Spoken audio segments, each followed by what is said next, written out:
Salam hörmətli Biznes TV izləyiciləri. Perspektivin bugünkü buraxılışında istehlak bazarında istehlakçıların hüquqlarından danışacağıq. İstehlakçıların hüquqları necə qorunur, daha çox hansı sahələrdə pozuntular rast gəlinir? Elə mövzunu Azərbaycan Respublikası Prezidenti yanında Anti-İnsar və İstehlak Bazarına Nəzarət Dövlət Agentliyinin şöbə müdürü Yusif Tapdıqlı ilə müzakirə edəcəyik. Yusif müəllim, xoş gəlmisiniz. Xoş gördük. Bildiyimiz kimi, Anti-İnsar Dövlət Agentliyi kifayət qədər böyük imkanlara sahib, dövlət qurumları ilə əlaqəli işləyən bir qurumdur. Ümumi bugün bu dövrdə hüquqların müdafiəsi sahəsində vəziyyət necə qiymətləndirilir? İlk öncə təşəkkür edirəm bizi dəvət etdiyinizə görə və sizi və sizin timsalınızda bütün istehlakçılarımızı 2 gün bundan öncə qeyd olunan 15 Mart Ümumdünya İstehlakçı Hüquqları Müdafiəsi Günü münasibətindən, həmçinin il axır çərşənbə və qarşıdan gələn Novruz və Ramazan bayramı münasibətindən təbrik etmək istəyirəm. Təşəkkür edirik, sağ olun. İstehlakçı hüquqları əsas təməl insan hüquqlarından biridir və müasir dövrdə elektron ticarətin, həmçinin də ənənəvi ticarətin sürətli inkişafı, iqtisadiyyatımızın böyüməsi, təbii ki, istehlakçı hüquqlarının da qorunmasında müəyyən çağırışlar meydana gətirir və istehlakçı hüquqlarının da aktuallığını ortaya qoymuş olur. Bildiyiniz kimi, Azərbaycan Respublikasının Prezidenti yanında Anti-İnsar və İstehlak Bazarı Nəzarət Dövlət Agentliyi istehlakçı hüquqlarının qorunması və istehlak bazarı nəzarət sahəsində fəaliyyət göstərən, tənzimləməni həyata keçirən digər aidiyyatı dövlət qurumlarına birgə tənzimləməni və siyasəti müəyyənləşdirən mərkəzi icraçı orqanıdır və agentlik olaraq biz də bu tendensiyaları görərək, bu çağırışları görərək öz fəaliyyətimizi ona uyğun qururuq və istehlakçıların hüquqlarının qorunması istiqamətində qanunvericinin bizə verdiyi səlahiyyətlər çərçivəsində bütün zəruri tədbirləri həyata keçiririk. Adətən bu məsələlər dövlət qurumlarında və yaxud da ki, iş adamları arasında, istehlakçılar arasında müzakirə olunur. Amma bildiyimiz qədər hər kəsin qarşılaşdığı, ümumiyyətlə insanlara da belə daha tam rahat anlaması üçün bu yola çıxarıb sualı verirəm. Hansı problemlər daha çox qabarır bugün? Hansı problemlərlə qarşılaşırsınız? Hansı problemlərlə qarşılaşırıq? İstehlakçı hüquqlarının qorunmasında, istehlakçı hüquqlarının pozulmasında əslində görünən, daxil olan şikayətdən, vətəndaş şikayətdən üzərindən görünən odur ki, problemlər də çox şaxəlidir. Müxtəlif istiqamətlərdə biz bu pozuntuları müşahidə edirik. Lakin ən çox pozuntular təbii ki, ticarət və xidmət sahələrində olur. Hansı sahələrdə ki, insanlar satıcılarla, ticarətçilərlə birbaşa ünsiyyətdə daha çox olurlar, o sahələrdə olur və daxil olmuş istehlakçı müraciətlərin təhlili ona göstərir ki, pozuntular əsasən malların dəyişdirilib qaytarma qaydalarının pozulması məsələsidir, satılan malların və ya göstərilən xidmətlərin keyfiyyətsiz yerinə yetirilməsi ilə bağlı şikayətlər olur. Müqavilə şərtlərinin ya tam icra olunmaması və yaxud keyfiyyətlə icra olunmaması, istehlakçıların aldadılmasına bağlı məsələlər olur. Burada həm hesabda, həm çəkide aldatma məsələləri ola bilər. Olur, qiymət intizamının pozulmasına bağlı məsələ olur, istehlakçıların məlumat almaq hüququnun pozulmasına bağlı məsələ olur. Yəni, müxtəlif çoxşaxəli əsas sadladığım istiqamətlər üzrə pozuntular daha çoxluq təşkil edir və təbii ki, sahələr də qeyd etdikdə ticarət və xidmət sahələridir ki, bunlardan da həm ənənəvi ticarəti, həm elektron ticarəti, həm misal üçün xidmətlərdən kargo xidmətləri bazarını misal göstərmək olar ki, daşıma xidmətləri bildiyimiz o sahədən daha çox şikayətlər daxil olur, rabitə xidmətləri sahəsində şikayətlər daxil olur. Yəni, bu yöndə şikayətlər çoxdur və konkret desək, pozuntuların qarşısını almaq üçün hansı addımlar atılır və mexanizm necə işləyir? Pozuntuların qarşısını almaq üçün ilk öncə birinci xüsusi bunu vurğulamaq istəyirəm ki, bildiyiniz kimi ölkəmizdə 2015-ci ildən bəri sahibkarlıq sahəsində aparılan yoxlamalar dayandırılıb. Təbii ki, bu sahibkarlığın inkişafı məqsədinə atılmış bir addımdır və həmin o yoxlamaların dayandırılmasını nəzərə alaraq yalnız insan həyat və sağlamlığına təhlükə olduğu hallarda və dövlətin əmlak maraqlarına 50.000 manatdan çox ziyan olduğu halda istisna hallar üzrə biz yoxlamalar həyata keçirdə bilirik, nəzarət tədbiri həyata keçirdə bilirik. Amma bu məhdudiyyəti nəzərə alaraq, buna baxmayaraq, agentlik olaraq biz işimizi həm daxil olmuş vətəndaş müraciətlərindən, eyni zamanda mətbuatda səslənən fikirlərin üzərindən və yaxud digər dövlət qurumlarından gələn müraciətlərin üzərindən öz işimizi qururuq. Həmçinin də yalnız müraciətləri gözləmir, özümüz də risk əsaslı təhlillər aparırıq, bazar monitorinqləri keçirdirik və hansı sahələrdə ki, daha çox problemlər görürük, hansı sahələrdən ki, daha çox istehlakçı şikayətləri gəlir və yaxud da ola bilər hansısa bir sahibkardan daha çox istehlakçı şikayətlər çox gəlirsə, artıq daha çox fokusu o yönə yönləndiririk və o pozuntuların aradan qaldırılması istiqamətində fəaliyyət göstəririk. Bizim fəaliyyətimiz həm nəzarət perspektivindəndir ki, bu daha çox müraciətlərin üzərindən araşdırmalar və müvafiq tədbirlərin görülməsi, hətta inzibati xəta tərkib olduqda protokolların yazılması belə hallar olur. Həmçinin də xüsusilə gücü daha çox vermişik maarifləndirmə istiqamətində ki, burada həm sahibkarlar, həm də istehlakçılarla kütləvi işlər aparılır ki, sahibkarlar öz vəzifələrini, öz öhdəliklərini bilsin ki, gələcəkdə hüquq pozuntularına yol verməsin. Eyni zamanda istehlakçılarımız da öz hüquqları barədə daha məlumatlı olsunlar, daha savadlı olsunlar ki, gələcəkdə hüquq pozuntusuna qarşılaşmasınlar və qarşılaşdığı zaman da hara, necə müraciət etməlidirlər bu barədə artıq məlumatlı olsunlar. Və bu ənənəvi, belə deyək də, istehlakçı ticarət qaydalarından danışdıq. Amma hal-hazırda inkişaf eləyən, dəyişən dünyada bir də onlayn elektron ticarət var. Bunların bu halda olanda hüquqların qorunma hissəsində bundan bağlı xüsusi bir qanunvericilik və yaxud da hansısa bir sahə mövcuddurmu? Bəli, əslində ümumilikdə baxdıqda biz üçün elektron ticarət və yaxud ənənəvi ticarət təbii ki, orada yanaşmalarda və yaxud çağırışlarda müəyyən fərqlər ola bilər, amma ümumilikdə elə bir fərq biz qoymuruq. Həm ənənəvi ticarətdə olan istehlakçı, həm elektron ticarətdə olan istehlakçının təməl hüquqları var və bu hüquqlar istehlakçıların hüquqları müdafiəsi haqqında qanunla tənzimlənir. Lakin elektron ticarətlə bağlı bir qədər fərqliliklər ola bilir ki, burada artıq elektron ticarət haqqında Azərbaycan Respublikasının qanunu var və o dövrəyə girir, belə deyək, o ilə bağlı müəyyən tənzimləmələr həyata keçirilir o qanuna və mülki məcəllə ilə müqavilə münasibətlərinə dair tənzimləmələr həyata keçirilir. Elektron ticarətin sürətli inkişafı, elektron ticarətin nəzmətməsi təbii ki,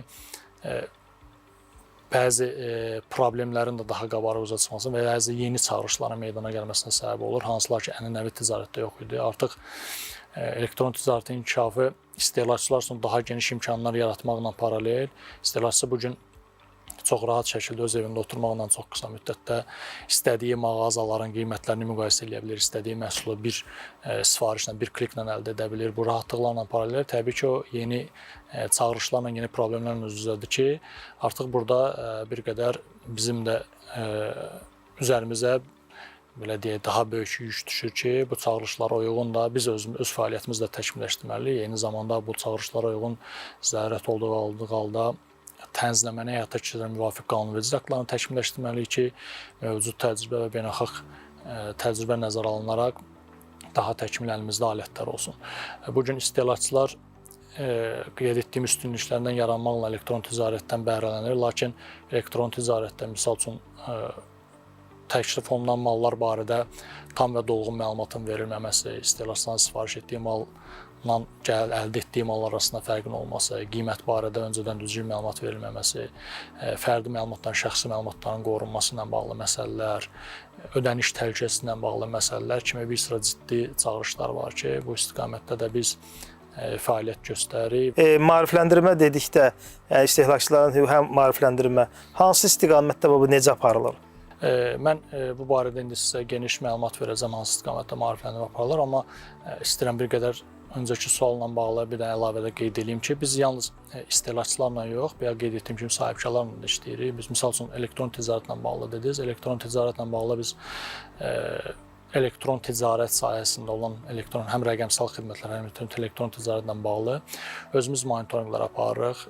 Daxil olan istehlakçı şikayətləri və ya qeyd etdiyim kimi hansı sahədə çoxdursa o sahəyə yönəlirik və aşkar misal üçün keçən illəri 2005-ci il ərzində biz elektronika məhsullarının satışına məşğul olan elektron ticarət platformaları və xüsusilə daşıma şirkətləri, kargo şirkətləri bazarında araşdırma aparmışdıq və hansı pozuntular ki müəyyənləşdirmişdik, istehlakçı hüquqları ilə bağlı onun üzərindən həm sahibkarlarla görüşlər keçirdirik, həm sahibkarlara rəsmi məktublar göndəririk, müvafiq pozuntuların aradan qaldırılması ilə bağlı və sonda həmin pozuntuların aradan qaldırılmasına çalışırıq ki, dövlət özəl tərəfdaşlığı çərçivəsində ilkin olaraq hər hansı bir məsuliyyət tədbiri görmədən nail olaq. Amma görəndə ki, hər hansı bir sahibkar artıq pozuntunu bilərəkdən edir və onlardan qaldırılmasına maraqlı deyil, istehlak hüquqlarının pozulmasına yönəlik fəaliyyət göstərir. Təbii ki, onda artıq biz inzibati alətlərimizi də işə salırıq. Maarifləndirmə tədbirləri, istehlakçı hüquqları ilə bağlı apardığımız maarifləndirmə tədbirləri isə müxtəlif istiqamətlərdə olur. Burada biz həm Bakı şəhərində, həm regionlarımızda mütəmadi olaraq istehlakçılarla görüşlər keçirdirik. Müxtəlif rayonlarda açıq qapı günləri təşkil edirik ki, bizim regionlarda fəaliyyət göstərən regional bölmələr vasitəsilə istehlakçılara öz hüquqları barəsində daha geniş məlumat veririk. Hansı hüquq pozuntuları təcrübədə rast gəlinir, həmin pozuntularla qarşılaşdıqları zaman necə hərəkət etməlidirlər, hansı hüquq pozuntularla qarşılaşdığı zaman hara müraciət etməlidirlər. Çünki bizim agentlik istehlakçı hüquqları sayəsində, müdafiəsi sayəsində əsas mərkəzi icra hakimiyyəti orqanı olsa da, bilirsiniz, bu sahə biraz çox geniş sahədir və müxtəlif xidmət və ticarət sahələrində aidiyyəti digər tənzimləyici qurumların da fəaliyyətinə aid olan məsələlər ola bilər ki, misal üçün qida sahəsində istehlakçı hüquqlarına bağlı qida təhlükəsizliyi agentliyinə rəqəmsal xidmətlər ola bilər, burada mobil operatorlar, daşıma şirkətləri, ictimai nəqliyyat taksi ilə bağlı Rəqəmsal İnkişaf və Nəqliyyat Nazirliyi, müxtəlif belə qurumlar var. Hər kəsin öz səlahiyyəti daxilində təbii ki, istehlakçı hüquqlarına bağlı da müəyyən tənzimləmə alətləri var.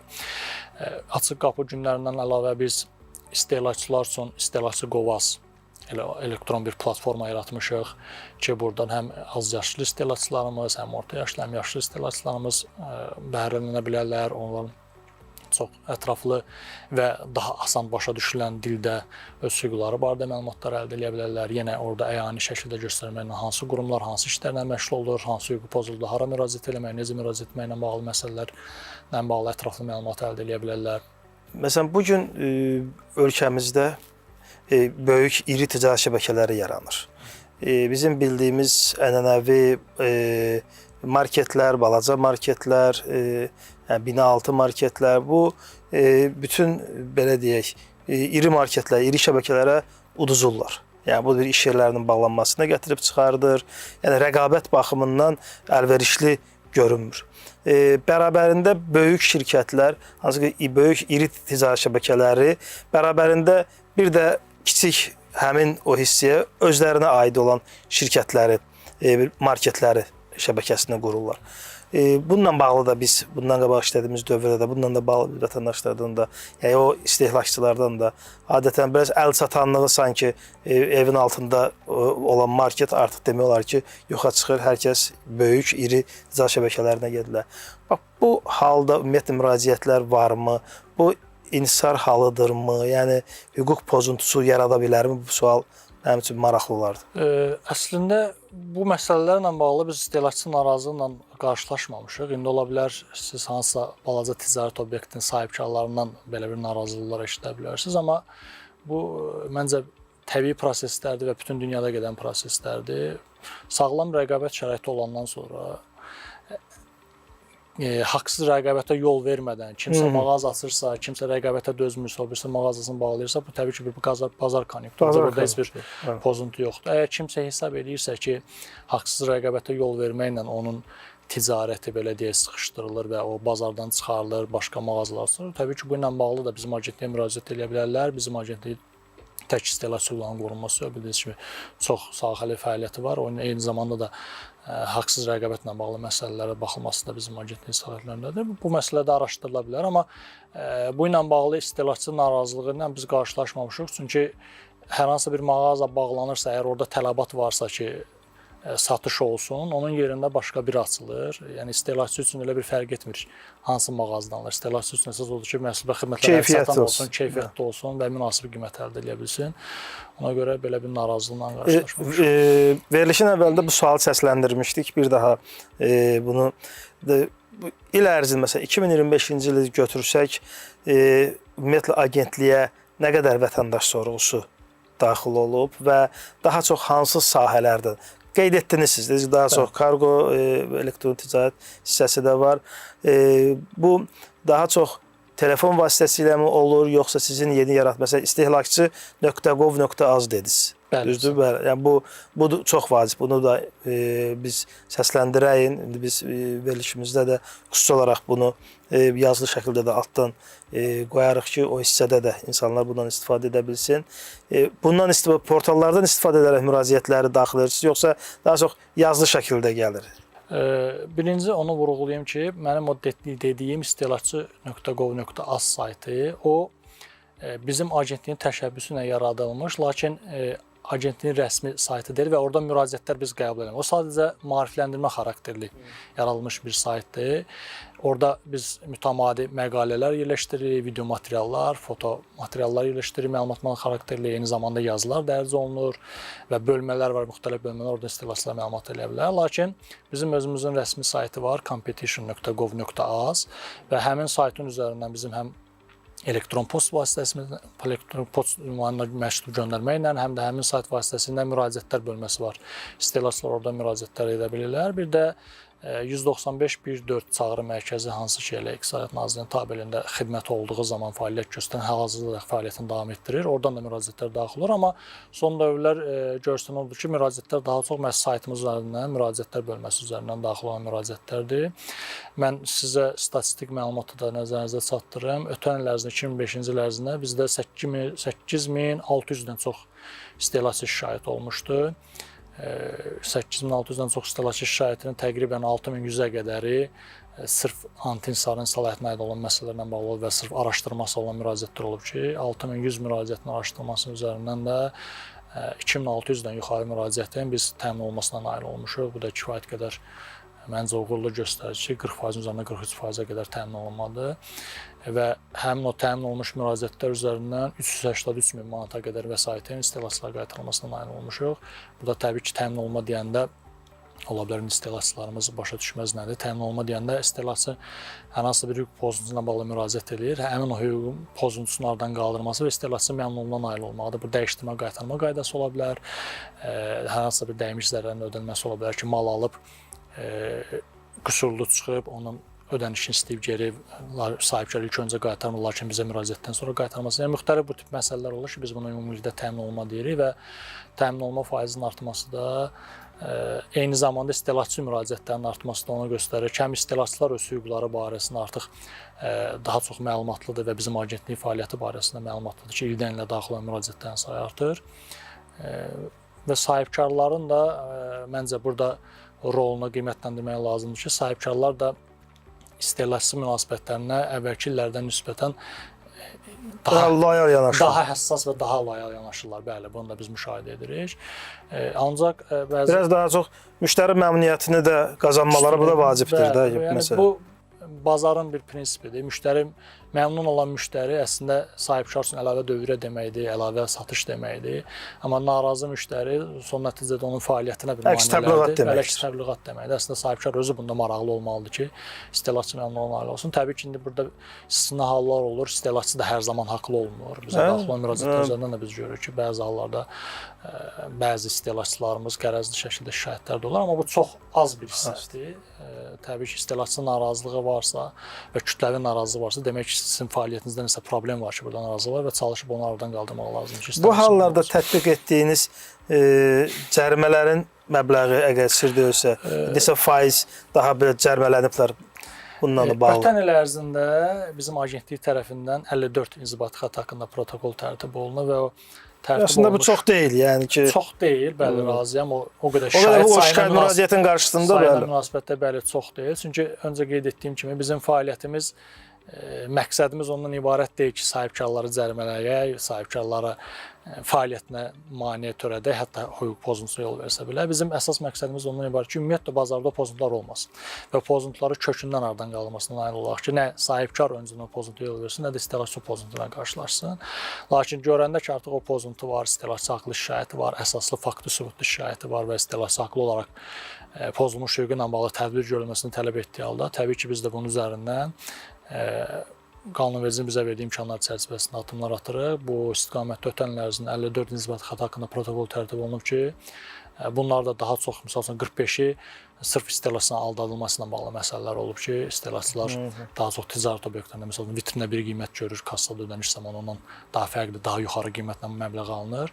Bunun üzərindən protokollar tərtib. Amma bu illəri 2 ay ərzində təqribən 1500-ə yaxın istehlakçı müraciəti daxil olunub, 500-ə qədər də ötən ildə icrası davam edən müraciətlərimiz var ki, 2000-ə yaxın istehlakçı müraciətin üzərində icraat aparılıb və onların üzərindən 4 inzibati xətt haqqında hələ ki protokol tərtib olunub. Bunda məlumat üçün qeyd edim ki, tərəfimizdən görülən işlərlə bağlı məlumatlandırmaq da şəffaflıq bizim fəaliyyətimizin əsas prinsiplərindən biridir. Bu baxımdan biz hər ay tərtib olunan inzibati xətt haqqında protokollar barədə məlumatı saytımızda yenilənməklə yerləşdiririk ki, bəli, həm istehlakçılar, həm sahibkarlar da bu barədə məlumatları əldə edə bilirlər. Üsmən, geniş məlumat verdiniz, təşəkkür edirəm. Buradan hansı çağırışları səsləndirə bilərik ümumiyyətlə istehlakçılara da, sahibkarlara da, hansı addımlar atılmalıdır? Maarifləndirmə hissəsindən danışdıq, müəyyən maarifləndirmə hissələri aparılır. Yəni həm sayt vasitəsilə, həm dediyiniz digər istehlakçı.gov.az saytı vasitəsilə.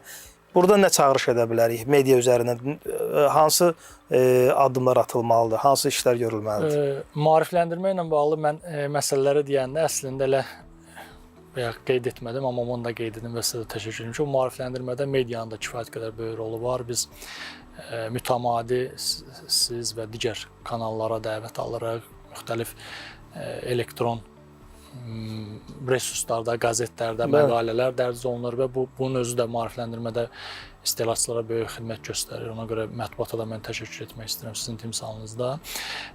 Biz çağırışlarımızı bayaq qeyd etdiyim kimi, xüsusilə birinci növbədə sahibkarlara onu çağırış etmək istəyərdim ki, diqqətli olsunlar fəaliyyətlərində, qanunvericiliyi ilə bağlı, fəaliyyət göstərdiyi sahə ilə bağlı çalışıb qanunverici aktlarla tanış olsunlar, onlar əməl etsinlər. Nə isə bilmirlər, nəsə sualları varsa, ola bilər fəaliyyətə başlayıb, hamının hüquqi savadlığı eyni deyil. Bu ilə bağlı istehlakçı şikayət etmədən özləri müraciət edə bilər bizə, hansısa qanunverici aktı ilə bağlı sual varsa, hansısa fəaliyyətində çatışmazlığı varsa, o ilə bağlı bizdən rəy ala bilər, maraqlana bilər, nəyi necə edeyim ki, pozuntu olmasın. Biz çox, necə deyərlər, könüllü surətdə çox xoş olar və dəstək göstərməyə hazırıq, təki onun fəaliyyəti təkmil olsun. Eyni zamanda istehlakçı məmnunluğu istiqamətində fəaliyyətlərini qurmalarını tövsiyə edərdim ki, çalışaq istehlakçılarımızı narazı salmayaq, onların hüquqlarını pozmayaq və pozulubsa da elə ilk öncə sahibkara bildirildiyi zaman onun hüquq pozuntulardan qaldırmasına nail olaq.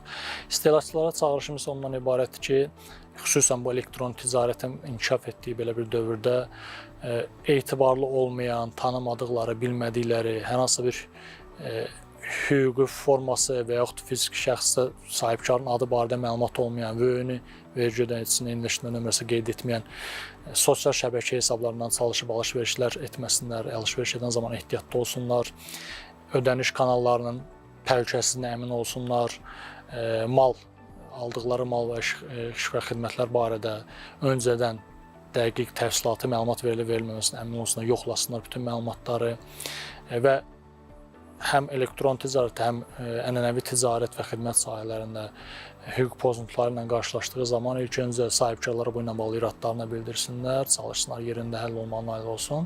Əgər sahibkarlar tərəfindən də təbii ki, adekvat reaksiya olmazsa, hüquq pozuntulardan qaldırmazsa, bununla bağlı həm məhkəmələrə müraciət etmək hüququ, həm də aidiyyatı dövlət orqanlarına, o cümlədən də bizim agentliyə müraciət etmək hüquqlarını özlərində saxlayırlar ki, müraciət edib, hüquqların bərpasına nail ola bilirlər. Biz də sevə-sevə öz işimizi görməyə bundan sonra da davam edəcəyik.